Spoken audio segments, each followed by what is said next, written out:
ಗಾಡಿನ ಎರಡನೇ loading point ತಂದು ನಿಲ್ಸಿದ್ದ ಇದು. ಇಲ್ಲೇ ಗಾಡಿ ಫುಲ್ ಲೋಡ್ ಆಗೋದು. ಇಲ್ಲಿ 10 ಟನ್ ಮಾಲ್ ಹಾಕ್ಬೇಕು, ಅಲ್ಲಿ 2 ಟನ್ ಹಾಕೊಂಬಂದಿದ್ದು. ಇಲ್ಲಿ ಇನ್ನೊಂದು 1 ಅವರ್ ಬೇಕು ಅಂತವ್ರೆ. ನಾವು ಮಾಲ್ರು ಬಂದಿಲ್ಲ ಅಂತ ಮಾಲ್ರು ಬರೋಕ್ಕೆ, ಹಾಗಾಗಿ ವೆಯ್ಟ್ ಮಾಡಬೇಕು. ಮಹಾರಾಷ್ಟ್ರದಲ್ಲಿ ಏನಪ್ಪ ಸಮಸ್ಯೆ ಅಂದರೆ ನಮ್ಗೆ RTO ಹೋದೇ ಸಮಸ್ಯೆ. ಯಾವ್ದಾನ ಒಂದು ಚಿಕ್ಕ ಬುಲರ್ ಇಲ್ಲ ಸ್ಕಾರ್ಪಿಯೋ ನೋಡಿದ್ರೆ ಸಾಕು ಭಯ ಆಗೋಗುತ್ತೆ, ಎಲ್ಲಿಂದ RTOಗಳು ಬಂದ್ರಪ್ಪ ಅಂತ. ಟೈರು ಬಿಚ್ಚಿ ಚೆಕ್ ಮಾಡಿಸಿದ್ರೆ ಹೂಂಗುರು ಹೊಸ ಟೈರು ನೋಡಿ, ಬೋಲ್ಟ್ ಎಷ್ಟು ಉದ್ದ ಹೋಗುತ್ತೆ ಅಂದರೆ ಒಂದು 2 ಇಂಚು ಬೋಲ್ಟ್ ಒಳಗೆ ಬಂದೈತೆ. ನಿಕಲ್ ತೋರಿಸ್ಕೊ ನೈಯತ್ತೆ ಬೋಲ್ಟ್ ಹೊಡೆದಿದ್ಯಾ? ಹ್ಞೂ ಬ್ರೋ, ಟ್ಯೂಬ್ ನೋಡಿ ಬ್ರೋ, ಚಿದ್ರಪದ್ರ ಆಗೋಗಿದೆ. ನಮಗೆ ಸೌಂಡೇ ಕೇಳಿಲ್ಲ, ಹೊಡೆದೋಗಿರೋದು ಇದು ನೋಡಿ. ಇದೇ ಬೋಲ್ಟು ನಮ್ಮ ಕೆಲಸ ಕೆಡ್ಸಿರೋದು. ಇವತ್ತು ಒಂದು ಟ್ಯೂಬು ಹೊಸದಾಗಬೇಕಿರೋದು ಈ ಬೋಲ್ಟಿಂದ.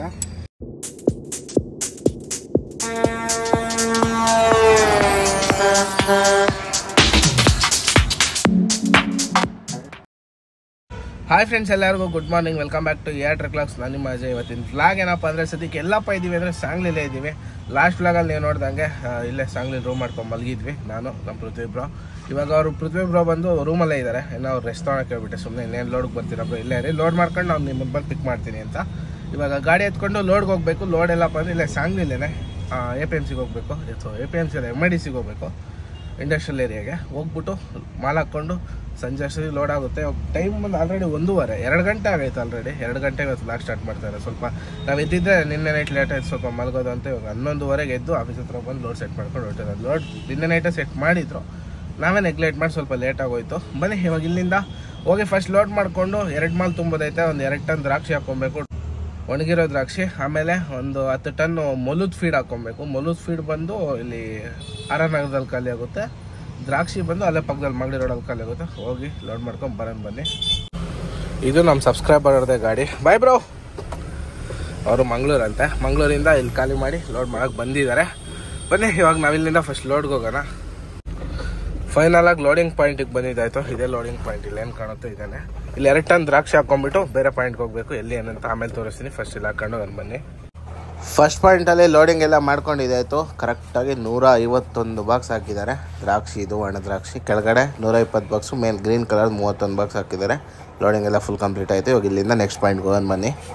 ಇವಾಗ ಲೋಡ್ ಆಯ್ತಲ್ಲ, ಇದೇ ಪಾರ್ಟಿದು ಲಾಸ್ಟ್ ಟೈಮು ನಮ್ಮದು ವೈಟಿಲ್ ತುಂಬಿಸ್ ಕಳಿಸಿದ್ವಿ. ಅವಾಗೂ ಇಷ್ಟೇ ಇದ್ದಿದ್ದು 150 ಬಾಕ್ಸ್ ಚಿಲ್ಲರೆ ಏನೈತಿ. ಇವಾಗ 151 ಬಾಕ್ಸ್ ಐತೆ.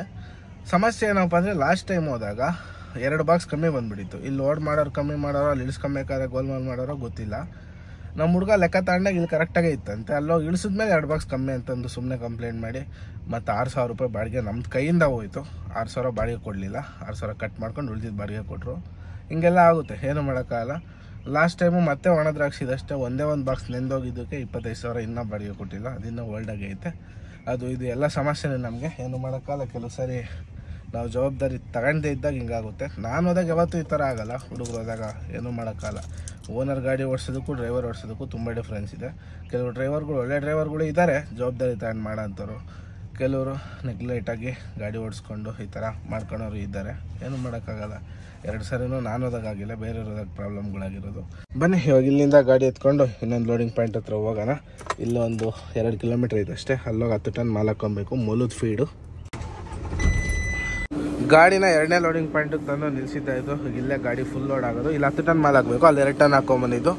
ಇಲ್ಲಿ ಇನ್ನೊಂದು 1 ಅವರ್ ಬೇಕು ಅಂತವ್ರೆ. ನಾವು ಮಾಲ್ರು ಬಂದಿಲ್ಲ ಅಂತ ಮಾಲ್ರು ಬರೋಕ್ಕೆ, ಹಾಗಾಗಿ ವೆಯ್ಟ್ ಮಾಡಬೇಕು. ಇಲ್ಲೊಂದು ನೀರು ಬೇರೆ ಬರುತ್ತೆ ನಲ್ಲಿಲಿ. ಸ್ವಲ್ಪ ಗ್ಲಾಸ್ ಗೀಸ್ ಎಲ್ಲ ತೊಳ್ಕೊಂಡು ರೆಡಿ ಮಾಡ್ಕೊಳ್ಳೋಣ. ನೈಟ್ ಫುಲ್ ಡ್ರೈವ್ ಇರುತ್ತೆ ಇವತ್ತು. ನಾಳೆ ಬೆಂಗಳೂರಿಗೆ ಹೋಗಿ ಖಾಲಿ ಮಾಡೋಣ ಅಂತ ಪ್ಲ್ಯಾನ್ ಮಾಡ್ತಾ ಇದ್ದೀನಿ. ನೋಡೋಣ ಹೆಂಗೆ ಹೊತ್ತಂಗೆ ಮಾಡೋಣಂತೆ. ಬನ್ನಿ ನೋಡೋಣ.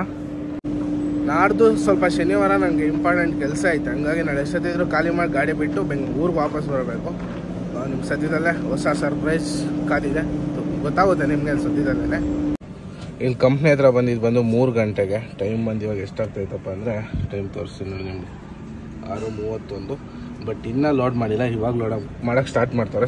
ಸಿಕ್ಕಾಬಟ್ಟೆ ಮಳೆ ಬಂತು. 2 ಅವರ್ ಮಳೆ ನಿಲ್ಲೇ ಇಲ್ಲ. ಹಾಗಾಗಿ ಲೇಬರ್ಗಳು ಇವಾಗ ಬಂದು ಲೋಡಿಂಗ್ ಶುರು ಮಾಡಿದ್ದಾರೆ. 1 ಅವರಾಗಿ ಲೋಡ್ ಮಾಡಿಕೊಡ್ತಾರೆ. ಆ್ಯಕ್ಚುಲಿ ಗಾಡಿ ಇನ್ನೂ ಲೋಡ್ ಆಗ್ತಾ ಇಲ್ಲ, ಇನ್ನು ಮೆಟೀರಿಯಲ್ಲು ರೆಡಿ ಆಗಿಲ್ಲ ಅಂತ ಹೇಳ್ತಾರೆ. ಇನ್ನು ರೆಡಿ ಮಾಡ್ತಾ ಇದ್ದೀವಿ ಅಂತಂದು ಹೇಳ್ತಾರೆ. ಇನ್ನು ಎಷ್ಟೊತ್ತಾಗುತ್ತೋ ಏನೋ ಅನ್ನೋದು ಕೂಡ ಗೊತ್ತಿಲ್ಲ. ಆಗುತ್ತೆ ಕನ್ಫರ್ಮ್ ಆಗಿ.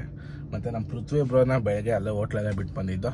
ಇವಾಗ ಅವರು ಬರ್ತಾ ಇದ್ದಾರೆ. ಆ್ಯಕ್ಚುಲಿ ನಾವು ನಿನ್ನೆ ರೂಮ್ ಬುಕ್ ಮಾಡಿದ್ದು ಬಂದು 7:30. 24 hours ಟೈಮ್ ಇರುತ್ತೆ. ಇವತ್ತು 7:30 ಚೆಕ್ಔಟ್ ಇತ್ತು. ಚೆಕ್ಔಟ್ ಮಾಡಿಕೊಂಡು ಇವಾಗ ಬರ್ತಾ ಇದ್ದಾರೆ. ಅವ್ರು ಬಂದ ತಕ್ಷಣ ಗಾಡಿ ಕರ್ಕೊಂಡು ಹೋಗೋದು. ಇನ್ನೊಂದು ಹಾಫ್ ಆನ್ ಅವರ್ ಅಷ್ಟೊತ್ತಿಗೆ ಲೋಡ್ ಆಗ್ಬೋದು ಅಂತ ಹೇಳಿದ್ದಾರೆ. ಲೇಬರ್ಸ್ ಬಂದು ಆಲ್ರೆಡಿ ಒಂದು 7 ಟನ್ ಮಾಲ್ ಹಾಕಿದ್ದಾರೆ ಗಾಡಿಗೆ. ಬಟ್ ಇನ್ನು 3 ಟನ್ ಹಾಕಬೇಕು. 3 ಟನ್ ಇನ್ನೂ ಮ್ಯಾನುಫ್ಯಾಕ್ಚರ್ ಮಾಡ್ತಾ ಇದ್ದಾರೆ. ಇದೊಂದು ಸಮಸ್ಯೆ. ಗಾಡಿ ಬಂದು ನಿಂತ್ಕೊಂಡ್ಮೇಲೆ ಮೆಟೀರಿಯಲ್ ರೆಡಿ ಮಾಡಿ ಹಾಕೋದಂದ್ರೆ ನಮಗೆ ತುಂಬ ಸಮಸ್ಯೆ. ಏನೂ ಮಾಡೋಂಗಿಲ್ಲ, ವೆಯ್ಟ್ ಮಾಡಲೇಬೇಕು. ಬೇರೆ ಆಪ್ಷನ್ ಏನಿಲ್ಲ, ಕಾಯೋಣ. ಟೈಮ್ ಬಂದು ಆಲ್ರೆಡಿ 7:45 8 ಗಂಟೆ ಆಗ್ತಾಯಿದೆ. ಇಲ್ಲೇ ಇನ್ನೊಂದು ಅವರ್ ಆಗ್ಬೋದು ನನ್ನ ಪ್ರಕಾರ. ಬಿಲ್ಗಿಲ್ಲೆಲ್ಲ ವಾಟ್ಸಪ್ಪಲ್ಲಿ ಬರುತ್ತೆ, ಏನು ಟೆನ್ಷನ್ ಇಲ್ಲ. ಇಲ್ಲೇ ಎಲ್ಲಿ ಕೊಡ್ತಾರೆ, ದ್ರಾಕ್ಷಿದ ಮಾತ್ರ ವಾಟ್ಸಪ್ ಮಾಡ್ತಾರೆ. ಲೋಡಿಂಗ್ ಎಲ್ಲ ಫುಲ್ ಕಂಪ್ಲೀಟ್ ಆಗಿ ಬಂತು. ಹೆಚ್ಚು ಕಡಿಮೆ ಒಂದು 2 ಅವರ್ ಸುಮ್ಮನೆ ಟೈಮ್ ವೇಸ್ಟು. ಮತ್ತು ಇನ್ನೊಂದು ಸಮಸ್ಯೆ ಏನಪ್ಪ ಅಂದರೆ ಫ್ರಂಟ್ ಲೋಡ್ ಮಾಡೋಕ್ಕವರೆಲ್ಲ ಬ್ಯಾಕ್ ಸೈಡಿಗೆ ಲೋಡೇ ಇಲ್ಲ. ಮೈಲೇಜ್ ಡ್ರಾಪ್ ಆಗಿಬಿಡುತ್ತೆ ಟ್ರಿಪ್ಪು. ಮೇಲಕ್ಕೆ ಹೋಗಿ ತೋರಿಸಿ ಬನ್ನಿ ಯಾವ ಥರ ಲೋಡ್ ಮಾಡಿದ್ದಾರೆ ಅಂತ. ಮೇಲ್ಗಡೆ ಫುಲ್ ಲೈಟ್ ಹೊಡೆದಿದ್ದಾರೆ, ಹಿಂದೆಗಡೆ ಫುಲ್ಲು ಕೆಳಗೆ ಮಾಡ್ಬಿಟ್ಟವ್ರೆ. ಏನು ಮಾಡ್ತೀರಾ, ಲೇಬರ್ಗಳ ಸಮಸ್ಯೆ. ಫಸ್ಟ್ ಬಂದವರು ಸ್ವಲ್ಪ ಎಣ್ಣೆ ಹಾಕೊಂಬಂದ್ಬಿಟ್ಟಿದ್ರು, ಹಂಗಾಗಿ ಅರ್ಧಕ್ಕೆ ಬಿಟ್ಟದೆ ಹೋಗೋರವರು. ಇವಾಗ ಇನ್ನೂ ಬೇರೆ ಲೇಬರ್ಗಳು, ಇಲ್ಲಿ ಕಂಪ್ನಿ ಲೇಬರ್ಗಳು ಲೋಡ್ ಮಾಡ್ತಾವ್ರೆ. ನೋಡಿ ಅಲ್ಲಿ ಮುಂದೆ ಎಷ್ಟು ಹೈಟ್ ಐತೆ, ಫುಲ್ ಹೈಟೆಕ್ವರೆಗೂ ಐತೆ. ಹಿಂದೆ ಇಷ್ಟೇ ಹೈಟ್ ಬರೋದು, ಇದಕ್ಕಿಂತ ಹೈಟ್ ಬರೋದೇ ಇಲ್ಲ. ಇಲ್ಲಿ ಕ್ಲೋಸ್ ಇದು. ಲೋಡಿಂಗ್ ಎಲ್ಲ ಫುಲ್ ಕಂಪ್ಲೀಟ್ ಆಯಿತು. ಹಿಂದೆ ಬರೀ 4 ಹಗ್ಗ ಹೊಡ್ದೀನಿ, ಏನು ಸಮಸ್ಯೆ ಇಲ್ಲ. ಮಾಲೆ ಹಿಂದಕ್ಕೆ ಬರೋಲ್ಲ, ಫುಲ್ ಡೋರ್ ಲೆವೆಲ್ಗೆ ಐತೆ. ಹಂಗಾಗಿ ನಮ್ಮ ಪೃಥ್ವಿ ಬ್ರೋ ಕೂಡ ಬಂದರು ಆಲ್ರೆಡಿ. ಬನ್ನಿ ಇವಾಗ ಇಬ್ಬರು ಸೇರಿ ಬೆಂಗಳೂರು ಕಡೆ ಪ್ರಯಾಣನ ಶುರು ಮಾಡೋಣ. ಲೋಡಿಂಗ್ ಎಲ್ಲ ಆಯಿತು, ಬಿಲ್ಲೆಲ್ಲ ಇಸ್ಕೊಂಡಿದ್ದಾಯಿತು. ಇವಾಗ ಇಲ್ಲಿಂದ ಹೊರಡೋಣ. ನಮ್ಮ ಪೃಥ್ವಿ ಬ್ರೋ ಕೂಡ ಬಂದರು. ಬ್ರೋ ಫುಲ್ ರೆಸ್ಟ್ ಆಯಿತಾ? ಒಳ್ಳೆ ನಿದ್ದೆ. ಅಲ್ಲಿ ಜಾಗ ಒಂಥರ ಚೆನ್ನಾಗಿ ನಿದ್ದೆ ಬಂತಲ್ಲ. ಹೋಟೆಲ್ ಸೂಪರ್ ಆಗಿದೆ. ನಾನು ನೈಟ್ ಹೊತ್ತು ಎಷ್ಟೊತ್ತು ಮಲ್ಕೊಂಡು ಎಷ್ಟೊತ್ತು ಗೆದ್ದೆ ಬ್ರೋ. ಬೆಳಗ್ಗೆ 11:30 ಎದ್ದೋಗಿದ್ದೀನಿ ನಾನು. ನೀವಂತ ಫುಲ್ ಮಲ್ಕೊಂಡ ತಕ್ಷಣ ನಿದ್ದೆ ಮಾಡಿಬಿಟ್ರೆ ಅಷ್ಟು ಟಯರ್ಡ್ ಆಗಿದ್ದೆ ಬ್ರೋ. ಏನು ಮಾಡ್ತೀರಾ, ಒಬ್ಬೊಬ್ಬರೇ ಓಡಿಸ್ಕೊಂಬಂದ್ರೆ ಎಲ್ಲಿಂದ. ಅದೇ ಸಮಸ್ಯೆ ಬ್ರೋ, ಏನು ಮಾಡ್ತೀರಾ. ಬನ್ನಿ ಇವಾಗ ಇಲ್ಲಿಂದ ಹೋಗೋಣ. ಇಲ್ಲಿಂದ ಡೈರೆಕ್ಟ್ ಬೆಂಗಳೂರು ಜರ್ನಿ. ನಾಳೆ ಮಧ್ಯಾಹ್ನ ಅಷ್ಟೊತ್ತಿಗೆ ರೀಚ್ ಆಗಬೇಕು. 8:43ಕ್ಕೆ ಇಲ್ಲಿಂದ ಬಿಡ್ತಾ ಇದ್ದೀವಿ. ಫಸ್ಟ್ ಹೋಗೆಲ್ಲ ನಾವು ಊಟ ಮಾಡೋಣ. ವೇ ಬ್ರಿಡ್ಜ್ ಎಲ್ಲ ಮಾಡಿಸಿದಾಯಿತು. ಟೋಟಲ್ 19,490 kg ಬಂದೈತೆ. ಅಲ್ಲಿಗೆ 65 kg ಓವರ್ಲೋಡ್ ಐತೆ ಗಾಡಿ. ಬರೀ 65 kg. ಇವಾಗ RTO ನಮ್ಮನ್ನು ಹಿಡ್ದ ಅಂದರೆ ಇವಾಗ ಅವ್ರಿಗೆ ಪರ್ಮಿಷನ್ ಐತೆ ನಮ್ಮ ಗಾಡಿಗೆ ಫೈನ್ ಹಾಕೋಕ್ಕೆ. ಏನಪ್ಪ ಸಮಸ್ಯೆ ಅಂದರೆ ಪಾರ್ಟಿಗಳು ಏನು ಮಾಡ್ತಾರೆ, ಈಗ 10 ಟನ್ ಒಬ್ರದ್ದು ಲೋಡ್ ಮಾಡಿದ್ದೀವಿ. ಅವ್ರ ಬಿಲ್ಲಲ್ಲಿ ಬಂದು 10 ಟನ್ನು 25 kg ಐತೆ. ವೆಯ್ಟ್ ಬಂದು 10 ಟನ್ನು 160 kg ಬಂದೈತೆ. ಅಲ್ಲಿಗೆ ಅವ್ರಿಗೇನೆ 120-130 kg ಡಿಫ್ರೆನ್ಸು. ಅದು ಹೆಂಗಪ್ಪ ವೇರಿಯೇಷನ್ ಬರುತ್ತೆ ಅಂದರೆ, ಪಾರ್ಟಿಗಳು ಯಾವತ್ತಿದ್ರು ಒಳಗಡೆ ಇರೋ ಚೀಲದೊಳಗಿರೋ ಮೆಟೀರಿಯಲ್ನ ಮಾತ್ರ ಲೆಕ್ಕ ಹಾಕ್ತಾರೆ. ಆ ಮೇಲ್ಗಡೆ ಇರೋ ಪ್ಲಾಸ್ಟಿಕ್ ಚೀಲನ ಲೆಕ್ಕ ಹಾಕಲ್ಲ. ಅದೇ 160 kg ಎಕ್ಸ್ಟ್ರಾ ಬಂದಿರೋದು. ಅದಕ್ಕೋಸ್ಕರ ಯಾರನ್ನ ಹಿಡಿದ್ರು ನಾವು ಫೈನ್ ಕಟ್ಟಬೇಕಾಗುತ್ತೆ. ಹಿಂಗಿದೆ ನೋಡಿ ನಮ್ಮ ಅದೃಷ್ಟನ ಹಣೆ ಬರೋಣ ಏನು ಬೇಕಾದ ತಪ್ಪಾರ್ದು. ಇವಾಗ ಕಂಪ್ನಿಯಾಗ ನಮ್ದೊಂದಾಗ ನಾವು ಬಂದಿರೋದೇ 12 ಟನ್ ಲೋಡ್ಗೆ. ಮತ್ತೆ ನೋಡಿ ಕರೆಕ್ಟಾಗಿ ಎಷ್ಟು ಬಂದೈತೆ ಅಂತ, 19,490 kg. ಕಂಪ್ನಿಯವ್ರು ತಪ್ಪಿದ್ರು ಅವ್ರು ಒಪ್ಪಲ್ಲ ಬ್ರೋ ಈ ಟೈಮಲ್ಲಿ. ನನಗೇನು ಹೇಳ್ತೀವಪ್ಪ, ನಾನು ಮಾಲ್ ಹಾಕಿದ್ದೀನಿ ತಗೊಂಡೋಗಿ ಅನ್ಲೋಡ್ ಮಾಡೋಂಥ. ಫೈನ್ ಆದರೆ 24,000 ನಾವೇ, 22,000 ನಾವೇ ಕಟ್ಟಬೇಕು. ಬನ್ನಿ ಹುಷಾರಾಗಿ ಹೋಗೋಣ. ಟೈಮ್ ಆಯ್ತು ಆಲ್ರೆಡಿ 9 ಗಂಟೆ. ಯಾವ RTO ಇರಲ್ಲ. ಇಷ್ಟೊತ್ತಿಗೆಲ್ಲ ಮನೆಗೆ ಹೋಗಿ ಮಲ್ಕೊಂಡಿರ್ತಾರೆ ಸಾಂಗ್ಲಿಲಿ. ಹೋಗೋಣ ಬನ್ನಿ. ಇಲ್ಲಿ ಮಹಾರಾಷ್ಟ್ರದಲ್ಲಿ ಏನಪ್ಪ ಸಮಸ್ಯೆ ಅಂದರೆ, ನಮ್ಗೆ RTO ಅದೇ ಸಮಸ್ಯೆ. ಯಾವುದಾದ್ರು ಒಂದು ಚಿಕ್ಕ ಬುಲರ ಇಲ್ಲ ಸ್ಕಾರ್ಪಿಯೋ ನೋಡಿದ್ರೆ ಸಾಕು ಭಯ ಆಗೋಗುತ್ತೆ, ಎಲ್ಲಿಂದ RTOಗಳು ಬಂದ್ರಪ್ಪ ಅಂತ. ನಮ್ಮ ಸಮಸ್ಯೆ ಏನಂದರೆ ಬರೀ 60 kg ಇದ್ರೂ ಕೂಡ ಬಿಡಲ್ಲ, ಓವರ್ಲೋಡ್ ಹಾಕೇ ಹಾಕ್ತಾರೆ. ಅದೊಂದು ಸಮಸ್ಯೆ ನನಗೆ. ಹಂಗಾಗಿ ಸ್ವಲ್ಪ ಎದುರುಬೇಕಷ್ಟೇ. ಮಹಾರಾಷ್ಟ್ರದಲ್ಲಿ ಕರ್ನಾಟಕ ಒಂದು 6 ಕಿಲೋಮೀಟ್ರ್ ಐತೆ. ಹೋದ್ರೆ ಏನು ಟೆನ್ಷನ್ ಇಲ್ಲ. ನಮ್ಮ ಕರ್ನಾಟಕ ಸೇಫಾಗಿ ರೀಚ್ ಆಗಿಬಿಟ್ರೆ ಸಾಕು. ಫಸ್ಟು ಕರ್ನಾಟಕ ರೀಚ್ ಆಗಂತ ನಮ್ಮ ಗಾಡಿನ ಸದ್ಯಕ್ಕೆ ಅಲ್ಲಿ ನಿಲ್ಲಿಸ್ಬಂದು ಊಟ ಮಾಡ್ತಾಯಿದ್ದೀವಿ. ಇಲ್ಲೇ ಊಟ ಮಾಡ್ತಾಯಿದ್ದೀವಿ. ಲೋಕಲ್ ಎಗ್ ರೈಸು ಸಕ್ಕತ್ತಾಗಿರುತ್ತೆ ಇಲ್ಲಿ. ಹಂಗಾಗಿ ಇಲ್ಲೇ ನಿಲ್ಲಿಸಿ ಊಟ ಮಾಡ್ತಾಯಿದ್ದೀವಿ. ನೋಡಿ ಯಾವ ಥರ ಇದೆ ಅಂತ. ಹಿಂಗಿದೆ ಬ್ರೋ. ಬ್ರೋನು ಯಾಕೋ ಎಗ್ ರೈಸ್ ತಿನ್ನಬೇಕು ಅಂದರು, ಹಂಗಾಗಿ ಇಲ್ಲೇ ನಿಲ್ಲಿಸಿದ್ದು. ತುಂಬ ದಿನ ಆಗಿತ್ತು ತಿಂದು ಎಗ್ ರೈಸ್. ಆ್ಯಕ್ಚುಲಿ ನಾವು ಈ ಟ್ರಿಪ್ಪಲ್ಲಿ ಮಾಡಿದ ಬೆಸ್ಟ್ ಊಟ ಇದೆ ಅನಿಸುತ್ತೆ ಅಲ್ವಾ? ಆ್ಯಕ್ಚುಲಿ ಸೂಪರ್ ಆಗಿದೆ. ಯಾವ ಹೋಟ್ಲಿಗೆ ಹೋದ್ರೂ ಈ ಥರ ಫುಡ್ ಸಿಗಲಿಲ್ಲ ನಮ್ಮದು. ಎಲ್ಲ ಚೆನ್ನಾಗಿದೆ. ಊಟ ಗೀಟ ಮಾಡ್ಕೊಂಡು ಹೋಗೋಣ. ಊಟ ಎಲ್ಲ ಮಾಡ್ಕೊಂಬಂದಿದ್ದಾಯಿತು. ಇವತ್ತು ನೈಟ್ ಪೂರ್ತಿ ಗಾಡಿ ಹೊಡೆಯೋಣ ಅಂತ ಡಿಸೈಡ್ ಮಾಡಿದ್ದೀವಿ. ನೈಟ್ ಪೂರ್ತಿ ಅಂದರೆ ನಾವು ಯಾವತ್ತೂ 3-4 ಗಂಟೆ ಮೇಲೆ ಗಾಡಿ ಓಡಿಸಲ್ಲ. ನಮ್ಗೆ ಅದೇ ನೈಟ್ ಪೂರ್ತಿ ಬ್ರೋ. ನಾವು ಅಷ್ಟೇ ಬ್ರೋ, 4 ಗಂಟೆ ಆಯಿತು ಅಂದರೆ ಯಾವುದೇ ಕಾರಣಕ್ಕೂ ಓಡಿಸಲ್ಲ. ನಮಗೂ ಎಮರ್ಜೆನ್ಸಿ ಇದ್ದರೆ ಮಾತ್ರ. ನಮ್ಮದು ಸೇಫ್ಟಿ ಇಂಪಾರ್ಟೆಂಟ್ ಫಸ್ಟ್. ಏನಂತೀರ? ಅಷ್ಟೇ ಅಲ್ಲ, ನಿದ್ದೆ ಬಂದರೂ ಬಂದಿಲ್ಲ ಅಂದ್ರೂ ಆಲ್ಮೋಸ್ಟ್ ಅಲ್ಲಿ ನಿಲ್ಲಿಸ್ತೀವಿ ಬ್ರೋ. ನಾವು ಸೇಫ್ಟಿ ಬೇಕು. ನಮ್ಮ ಹುಡುಗರಿಗೂ ಅಷ್ಟೇ ಬ್ರೋ. ಸಾಂಗ್ಲಿ ಲೋಡ್ ಆದರೆ ಬೆಂಗಳೂರಿಗೆ ಬರೋಕ್ಕೆ ಅವ್ರು 2ನೇ ದಿನವೇ ಬಂದು ಖಾಲಿ ಮಾಡೋದು. ಇವತ್ತು ಹಗಲೆಲ್ಲ ನಾಳೆ ಇಲ್ಲಿ ಮಲಗ್ತಾರೆಲ್ಲ. ನಾವು ಮಲ್ಕೊಂಬಿಟ್ಟು ಬೆಳಗ್ಗೆ ಹೋಗಿ ಊರಿಗೆ ಹೋಗಿ ಒಂದಿನ ರೆಸ್ಟ್ ತೊಗೊಂಡು ನಾಳೆ ಬೆಳಿಗ್ಗೆ ಹೋಗಿ ಖಾಲಿ ಮಾಡೋದು. ಅಲ್ಲಿ ಮಾರ್ನಿಂಗ್ ಒಂದು 3-4 ಅವರ್ ನಿದ್ದೆ ಮಾಡ್ಕೊತೀವಿ. ಮಾಡಲೇಬೇಕು ಬ್ರೋ. ಮನ್ಸಿಗೆ ಆರೋಗ್ಯ ಮುಖ್ಯ ಅಲ್ವಾ ಬ್ರೋ. 3-4 ಅವರ್ ನಿದ್ದೆ ಮಾಡಿದ್ರೆ ನಿಮ್ಗೆ ಅಷ್ಟೇ. ನಾವು ಬರ್ಬೇಕಾದ್ರೂ 3 ಅವರ್ ಮಲ್ಕೊಂಡಿಲ್ವಾ ಬಂದಿದ್ದು. ಅದೇ ಥರನೇ ಒಂದು 3 ಅವರ್ ಎಲ್ಲ ನಾವು ಮಲ್ಕೊಂಡು ಎದ್ದೋಗೋಣ. ನನ್ನ ಲೆಕ್ಕ ಇರೋದು ಇವಾಗ 10 ಗಂಟೆ ಅಂದರೆ ಕರೆಕ್ಟು ಧಾರವಾಡ ಟೋಲ್ ರೀಚ್ ಆಗ್ತೀವಿ 2:30-3 ಗಂಟೆಗೆ. ನೋಡೋಣ ಏನಾಗುತ್ತೋ ಅಲ್ಲಿಂದ ಮುಂದೆ ಅಪ್ಡೇಟ್ ಮಾಡೋಣ ಬನ್ನಿ. ಇಲ್ಲಿಂದ ಫಸ್ಟ್ ಹೊರಡೋಣ. ಇಲ್ಲೇ ಎಗ್ ರೈಸ್ ಬಂದಿದ್ದು ಸಖತ್ತಾಗಿ ಮಾಡ್ಕೊಟ್ಟಿದ್ದೆ. ಎಗ್ ರೈಸ್ ಮಾತ್ರ ನಾವು ಎಕ್ಸ್ಪೆಕ್ಟ್ ಮಾಡಿರಲಿಲ್ಲ ಈ ಟೇಸ್ಟ್ ಇರುತ್ತೆ ಇಲ್ಲಿ ಅಂತ. ಮೋಸ್ಟ್ಲಿ ಚೈನೀಸ್ ಥರ ಮಾಡಿಕೊಡ್ತಾರೆ ಅಂದರೆ ಪಕ್ಕಾ ಮನೆ ಎಗ್ ರೈಸ್ ಥರನೇ ಇತ್ತು. ಟೈಮ್ ಬಂದು 11:15 ಹಂಗಾಗಿ ನಮ್ಮ ರೆಗ್ಯುಲರ್ ಬಂಕ್ ಆಗ್ಲಾಕಿತ್ತು. ಈಗ ಇನ್ನೊಂದು ಬಂಕಲ್ಲಿ ಬಂದು ಡೀಸೆಲ್ ಹಾಕ್ಸ್ತಾ ಇದ್ವಿ 12,000ಕ್ಕೆ. ಇದೇ ಬಂಕಲ್ಲಿ 12,000ಕ್ಕೆ ಕರೆಕ್ಟಾಗಿ ಡೀಸೆಲ್ ಹಾಕ್ಸಿದ್ದಾಯಿತು. ಯಾಕೆ ಮೈಲೇಜ್ ಬರ್ತಾಯಿಲ್ಲ ಗಾಡಿ, ಹಂಗಾಗಿ 2,000 ಜಾಸ್ತಿನೇ ಹಾಕ್ಸ್ಕೊಂಡಿದ್ದೀನಿ. ನೋಡೋಣ ಹೋಗಿ ತೋರಿಸೋಣ. ಮತ್ತೆ ಚೆಕ್ ಸಿಗ್ನಲ್ ಆನ್ ಆಗೈತೆ.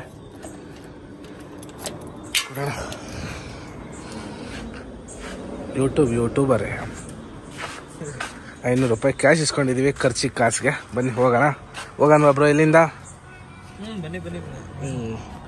ಇಲ್ಲಿಂದ ಇನ್ನೇನು ಒಂದು 30 ಕಿಲೋಮೀಟ್ರ್ ಇದೆ ಬ್ರೋ, ಹೈವೇ ಅಷ್ಟೇ. ಅಲ್ಲಿಂದ next top and top highway ಹೋಗ್ತಾ ಒಂದು ಒಳ್ಳೆ 12-1 ಗಂಟೆ ಆದ್ರೂ ಬೆಲ್ಲದ ಚಹಾ ಸಿಗುತ್ತೆ. ಮುಂದೆ ಕುಡಿದ್ಬಿಟ್ಟು ಹೋಗೋಣ. ಇಲ್ಲಿಂದ ಸಂಕೇಶ್ವರ್ಗೆ ಹೋದ್ರೆ ಅಲ್ಲಿ ಬೆಲ್ಲದ ಚಹಾ ಸಿಗುತ್ತೆ, ಅಲ್ಲಿ ಹೋಗ್ಬಿಟ್ಟು ಕುಡ್ಕೊಂಡು ಹೋಗೋಣ ಬನ್ನಿ. ಯಾಕೋ ಏನೋ ಟೈರ್ ಮಿಸ್ ಹೊಡಿತಾ ಐತೆ, ಗಾಡಿ ಎಳಿತಾ ಐತೆ. ಏನಾಗೈತೆ ಫಸ್ಟ್ ಟೈರ್ ಚೆಕ್ ಮಾಡೋಣ ಬನ್ನಿ. ಟೀ ಕುಡಿಯೋಕಂತ ನಿಲ್ಸಿದ್ವಿ, ಬೆಲ್ಲದ ಚಹಾ ಕುಡ್ದು ಹೋಗೋಣ ಇಲ್ಲಿ ಅಂತ. ಇಲ್ಲಿ ಬೆಲ್ಲದ ಚಹಾ ಸಿಗುತ್ತೆ, ಕುಡ್ಕೊಂಡು ಹೋಗೋಣ. ಈ ಕಡೆ ವೀಲಲ್ಲ, ಆ ಕಡೆ ವೀಲ್ ಎಳಿತಾ ಇರೋದು. ನೋಡೋಣ ಏನಾಗೈತೆ ಅಂತ. ಏನಾಗೈತೆ ಅನ್ನೋದೇ ಗೊತ್ತಿಲ್ಲ. ರೋಡ್ ಸಮಸ್ಯೆನೋ ಅಥವಾ ಟೈರ್ದೇನೋ ಸಮಸ್ಯೆನೋ.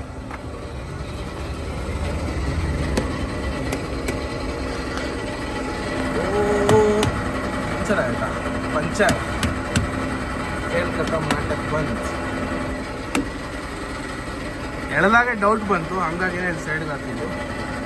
ಮುಂದೆ ಪಂಚರ್ ಶಾಪ್ ಇದು ಗೊತ್ತಿಲ್ಲ. ಹೋಗ್ಯಾ ಬ್ರೋ, ಟೈರ್ ಹೋಗಿ ಹಾಕೊಂಡೈತಿ. ಟೈರ್ ಹೋಗಿದ್ಯಾ? ಅಲ್ಲೇ ಹೇಳಿರೋ ನಾನು. ಏನಾಗಿದೆ? ಪಂಚರ್ ಆಗಿದೆ. ಅಲ್ಲೇ ಮಿಸ್ ಹೊಡಿತು, ಬಟ್ ಕನ್ಫರ್ಮ್ ನೋಡಿದ್ಮೇಲೆ ಆಗಿದ್ದು. ಬನ್ನಿ ಟೀ ಕುಡ್ಕೊಂಬಂದು ಆಮೇಲೆ ಯೋಚನೆ ಮಾಡೋಣ ಏನು ಮಾಡೋದು ಅಂತ. ಅಲ್ಲಿಂದ ಸ್ವಲ್ಪ ದೂರ ಮುಂದೆ ಬಂದ್ವಿ. ಹಂಗೆ ಸಿಂಗಲ್ ವೀಲಲ್ಲಿ ಒಂದು ಪಂಚರ್ ಶಾಪ್ ಸಿಕ್ತು. ನಂಗೆ ಕೆಳಗೆ ತೂರಕ್ಕಾಗಲ್ಲ ಅಂತ ಅವರೇ ಪಾಪ ಹೆಲ್ಪ್ ಮಾಡ್ತಾರೆ. ಹಾಂ ಭಯ ಅಲ್ಲೇಲೋ ಇಸ್ಕೋ. ಅಷ್ಟು ಇವನ್ನೆಲ್ಲ ತೆಗ್ಸಿದ್ರೆ ಸರೋಗ್ತಿದ್ದು ಗುರು. ಅಲ್ಲಿವರೆಗೂ ನಾವು ತೂರಕ್ಕಾಗಲ್ಲ, ಮಾಡೋಕ್ಕಾಗಲ್ಲ ಕೆಲಸಗಳು. ಅವ್ರಿಗೆ ಹೇಳಿ ಏನೋ ಸ್ವಲ್ಪ ಕೊಡ್ತೀನಿ ಜಾಗ ಹಾಕ್ಕೊಂಡು ಪಂಚರಾಗಿ ಕೊಟ್ಬಿಡಿ ಅಂತ ಹಾಕ್ತವ್ರೆ. ಇಲ್ಲಿ ಸಮಸ್ಯೆ ಏನಪ್ಪ ಅಂದರೆ ಈ ಟೈರ್ಸ್ ಒಂದೇ ಹೋಗಿ ಜಾಗ ಎತ್ತದೇ ಕಷ್ಟ ಗುರು. ಫಸ್ಟು ನನಗೆ ದ್ವೇಷ ಅನ್ನೋದು ಈ ಬಂಪರ್ ಮೇಲೆ. ಈ ಬಂಪರ್ ಕಿತ್ತಾಕ್ಬೇಕು. ಈ ಮಡ್ಗಾಡ್ನೆಗಳೆಲ್ಲ ಕಿತ್ತಾಕ್ಬಿಟ್ರೆ ತಲೆನೋವಿಲ್ಲ. ಎಲ್ಲ ಕ್ಲೀನಾಗಿ ರೆಡಿ ಆಗ್ಬಿಡ್ತು ಗಾಡಿ. 5 ಪೂಜೆ ನಿಲ್ಲಿಸ್ತೀವಲ್ಲ, ಎಲ್ಲ ರೆಡಿ ಮಾಡಿಸ್ಕೊಳೋಣ ಅಂತ ಅವಾಗ. ಹಾಂ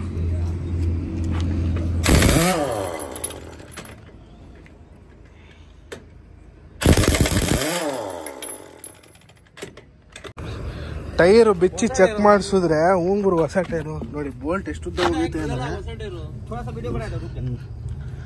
1-2 ಇಂಚು ಬೋಲ್ಟ್ ಒಳಗೆ ಬಂದೈತೆ. ಹಾಂ ಕರೋ ಭಯ ಆಪ್ ನಿಕಲೋ ಬೋಲ್ಟ್ಕು. ಹೊಸ ಟೈರು ಹಾಕಿನ್ನ ಫಸ್ಟ್ನೇ ಪಂಚರ್ಗೆ ಇಷ್ಟು ದೊಡ್ಡ ಬೋಲ್ಟ್ ಹೋಗೈತೆ. अबे वारंटी भी नहीं आता है उसका। नहीं, इसको क्या आता है? एयर का वारंटी आता है, इसका नहीं आता। अभी उसको पैच डालना पड़ता है। पैच डाल दिया तो टायर गया, सब गया। पैच डालने पर टायर चलता है। टायर चलता है लेकिन वारंटी नहीं देता है ना। वारंटी सिर्फ एयर का मिलता है। हाँ वही कुछ घुसा लो नहीं। अभी इसका एयर आ गया तो भी वो पैच डालता है ना, वारंटी नहीं देता है। इसको और बोर्ड लग गया ना, वारंटी खत्म है। हाँ वो खत्म हो गया अभी उसका वारंटी। इवागिद्र वारंटी मुग्दंगे कुछ निकलता हूँ इसको नहीं आता है। ಬೋಲ್ಟ್ ಹೊಡೆದಿದ್ಯಾ? ಹ್ಞೂ ಬ್ರೋ.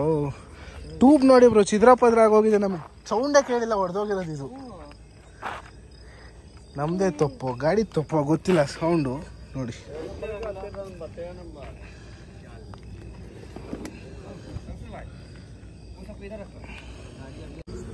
ನೋಡಿ ಬೋಲ್ಟ್ ತೆಗಿತಾ ಇದ್ದಾರೆ. पाना है तो जल्दी आता है। ये पाना उसका चलो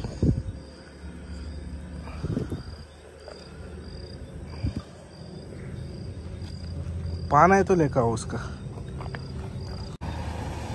ನೋಡಿ ಇದೇ ಬೋಲ್ಟು ನಮ್ಮ ಕೆಲಸ ಕೆಡಿಸಿರೋದು. ಇವತ್ತು ಒಂದು ಟ್ಯೂಬು ಹೊಸದಾಗಬೇಕಿವಾಗಿದ್ದು ಈ ಬೋಲ್ಟಿಂದ. ಮತ್ತು ನಮ್ಮ ಟೈರ್ದು ವಾರಂಟಿ ಕಳ್ಕೊಂಡ್ವಿ ಇವತ್ತು. ಟೈರ್ದು ವಾರಂಟಿನೇ ಇಲ್ಲ ಇದ್ಮೇಲೆ ಆಗೋಯ್ತು. ಅದೇ ಬೇಜಾರು, ಏನಿಲ್ಲ. ಹೆಂಗೋ ಈರುಳ್ಳಿ ಲೋಡ್ಗೆ ನಡೆಯೋದು. ಓವರ್ ರೋಡ್ ಹಾಕಿ ಕೊಡ್ದೋಗಿದ್ರು, ವಾರಂಟಿ ಕೊಡೋರು.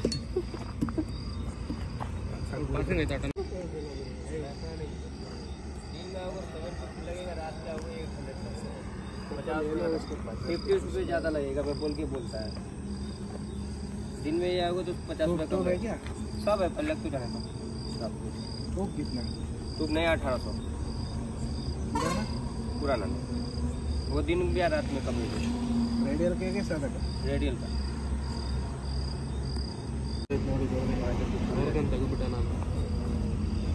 ಇವರು ಅಣ್ಣ ನಮ್ಮ ಸಬ್ಸ್ಕ್ರೈಬರ್. ಅಣ್ಣ ನಿಮ್ಮ ಹೆಸರು? ಗಾಡಿ ನೋಡ್ಬಿಟ್ಟು ಬಂದವ್ರೆ, ಅದು ಮಿಡ್ ನೈಟ್ 1 ಗಂಟೆ. ಗಾಡಿ ನೇಮ್ ಬೋರ್ಡ್ ನೋಡ್ಬಿಟ್ಟು ಬಂದಿದ್ದು ನಾನು. ನಮ್ಮೂರೇ ಸದ್ಯದ, ನಮ್ಮೂರು ಪಕ್ಕದವ್ರೇ. ನಾವು ನಮ್ಮೂರು ಗಾಡಿನೇ ಓಡಿಸೋದು, SRE ಗಾಡಿ ಕಂಟೈನರ್. ನಮ್ಮೂರು ಟ್ರಾನ್ಸ್ಪೋರ್ಟ್ ಅದು ಏನು ಗೊರ. ಇನ್ನೇನು ಸಮಾಚಾರ ಗುರು? ಎಲ್ಲಿಂದ ಎಲ್ಲ ನಿಮ್ದು? ನೋಡಿ 45 ನಂಬರ್ ಪ್ಯಾಚ್ ಹಾಕ್ತಾ ಇದ್ದಾರೆ. ಅಷ್ಟು ದೊಡ್ಡ ಪ್ಯಾಚ್ ಹಾಕಿದ್ರೆ ಮಾತ್ರ ನಿಲ್ಲೋದದು, ಇಲ್ಲ ಅಂದರೆ ನಿಲ್ಲಲ್ಲ ಯಾವುದೇ ಕಾರಣಕ್ಕೂ. ಅದು ಹಾಕಿದ್ರೇ ನೆಕ್ಸ್ಟ್ ಟೈಮ್ ಪಂಚರ್ ಆಗೋಲ್ಲ, ಇಲ್ಲ ಅಂದರೆ ಆಗಲೆಲ್ಲ ಪಂಚರ್, ಟ್ರಿಪ್ಗೂ ಪಂಚರ್ ಆಗಿಬಿಡ್ತದೆ ಗಾಡಿ. ಯಾಕಂದರೆ ಅಲ್ಲಿ ಹೋಲ್ ಇರುತ್ತಲ್ಲ, ಇಲ್ಲಿ ಆ ಹೋಲೊಳಗೆ ಕಲ್ಲು ಹೋದಾಗಲ್ಲ ಪಂಚರ್ ಆಗ್ತಾ ಇರ್ತದೆ. ಇವಾಗಾದರೆ ಆಗಲ್ಲ, ಅದನ್ನು ಹಾಕ್ತಾರೆ ಇವಾಗ.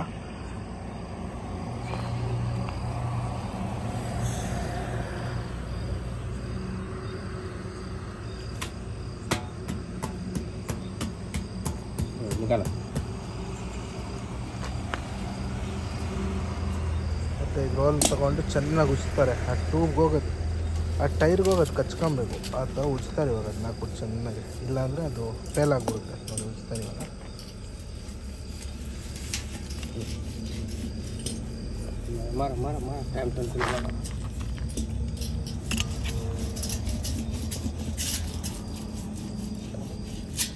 ಈ ಥರ ಉಜ್ಜೋದ್ರಿಂದ ಕ್ಲೀನಾಗಿ ಹಚ್ಕೊಳುತ್ತೆ ಅದು.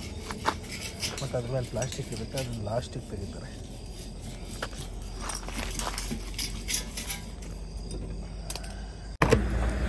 ನೋಡಿ ಇವಾಗ ಪೌಡ್ರ್ ಹಾಕ್ಬಿಟ್ಟು ಪೌಡ್ರ್ ಜೊತೆ ಹೊಸ ಟ್ಯೂಬ್ ಹಾಕ್ತವ್ರೆ. रेडियल का है ना? रेडियल। फिर सादा डाल दिया तो आगे जाके फिर वो पंचर हो जाता है। सब में चलता है।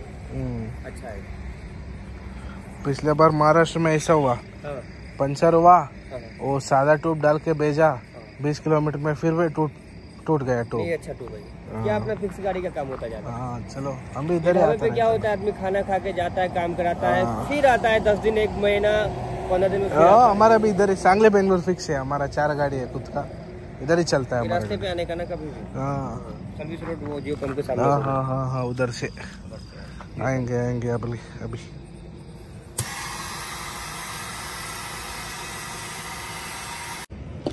ಅಣ್ಣವರು ನಾವು ಬರೋ ಅಷ್ಟೊತ್ತಿಗೆ ಟೈರ್ ಫಿಟ್ ಮಾಡಿದ್ದಾರೆ. ಇಲ್ಲ ಅವ್ರು ಇನ್ನೊಮ್ಮೆ ನಮ್ಮ ಸಬ್ಸ್ಕ್ರೈಬರ್ ಜೊತೆ ಹೋಗಿ ಟೀ ಕುಡ್ಕೊಂಡು ಬರೋ ಅಷ್ಟೊತ್ತಿಗೆ ಎಲ್ಲ ಫಿಟ್ ಆಗೋಗೈತೆ.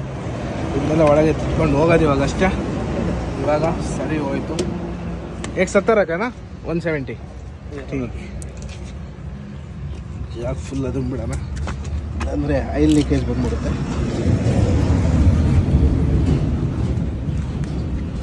ಫೈನಲ್ ಆಗಿ ಟೈರ್ದೆಲ್ಲ ಕೆಲಸ ಮುಗಿಸ್ಕೊಂಡು ಎಲ್ಲ ಫಿಟ್ ಮಾಡಿದ್ರು.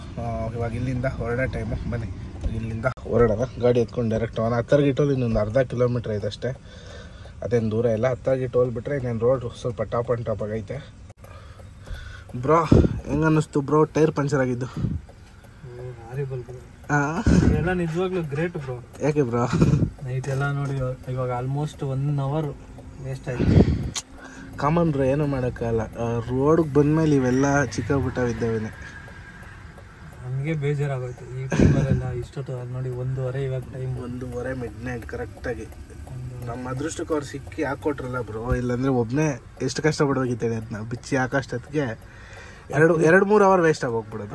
ಹೊಡೆದೋಗಿರೋದು ನೋಡಿ ನನಗೆ ಗಾಬರಿ ಆಗೋಯ್ತು. ಅದು ಗೊತ್ತಾಗಿಲ್ಲ ಬ್ರೋ ಹೊಡೆದಿರೋದಂತ ನಮಗೆ. ಅದು ಎಲ್ಲಿ ಸೌಂಡೇ ಬರಲಿಲ್ಲ. ಅದು ಮೋಸ್ಟ್ಲಿ ರನ್ನಿಂಗಲ್ಲಿ ಏನೋ ನನ್ನ ಪ್ರಕಾರ ಏನಾಗಿದೆ ಗೊತ್ತಾ ಬ್ರೋ, ಅದು ಅಲ್ಲಿಗಿನ ಹಿಂದೆನೇ ಎಲ್ಲ ಅದು ನಟ್ ಹೊಡೆದ್ಬಿಟ್ಟು ಪಂಚರ್ ಆಗೈತೆ. ನಮ್ಗೆ ಗೊತ್ತಾಗಿಲ್ಲ, ಅದು ಏರ್ ಫುಲ್ ಹೋಗೋವರೆಗೂ ಗೊತ್ತಾಗಿಲ್ಲ, ಹಂಗೆ ಬಂದ್ಬಿಟ್ಟಿದೀವಿ. ಆ ಟೈಮಲ್ಲಿ ಹಂಗಾಗಿದೆ ಅನಿಸ್ತಾ ಐತಿ ನಮ್ಗೆ. ಹೇಳಿದ ತಕ್ಷಣ ನಾವು ಸೈಡ್ಗೆ ಹಾಕ್ಬಿಟ್ವಲ್ಲ, ಅಲ್ಲೇನೆ ಗಾಡಿ ರೋಲ್ ಆಯಿತು ಅಂತ ಗೊತ್ತಾದ ತಕ್ಷಣ ಸೈಡ್ಗೆ ಹಾಕಿ ಚೆಕ್ ಮಾಡಿದ್ವಿ. ಅಲ್ಲಿಂದ ಜಸ್ಟ್ ಒಂದು 5 ಕಿಲೋಮೀಟ್ರ್ ಬಂದಿದ್ದೀವಿ. 5 ಕಿಲೋಮೀಟ್ರಿಗೆ ಹಂಗೆ ಆಗೋಕ್ಕೆ ಚಾನ್ಸೇ ಇಲ್ಲ. ಏನೋ ಒಂದು ಗ್ರಾಚಾರ ಅಷ್ಟೇ. ಬನ್ನಿ ಹೋಗೋಣ ಇಲ್ಲಿಂದ. ಇವಾಗ ಧಾರವಾಡ ಹತ್ರ ಇರೋ ಕೋಕೋ ಬಂಗೆ ಬಂದು ರೀಚ್ ಆಗಿದೆ. ಇವಾಗ ಇಲ್ಲೇ ರೆಸ್ಟ್ ತೊಗೊಂಡು ಹೋಗೋದು. ನಾವು ಯಾವಾಗ ಸಾಂಗ್ಲಿಂದ ಬಂದರೂ ಆಲ್ಮೋಸ್ಟ್ ಅಲ್ಲಿ ರೆಸ್ಟ್ ತೊಗೊಂಡೇ ಹೋಗೋದು. ಟೈಮ್ ಬಂದು 3:30. ಸೈಡ್ಗೆ ಹಾಕ್ಬಿಟ್ಟು ಮಲ್ಕೊಳ್ಳೋಣ. ಬನ್ನಿ ಬೆಳಗ್ಗೆ ಎದ್ದು ನೋಡ್ಕೊಳ್ಳೋಣ. ಓಕೆ, ಎಲ್ರಿಗೂ ಗುಡ್ ನೈಟ್, ಮತ್ತೆ ಬೆಳಗ್ಗೆ ಸಿಗೋಣ.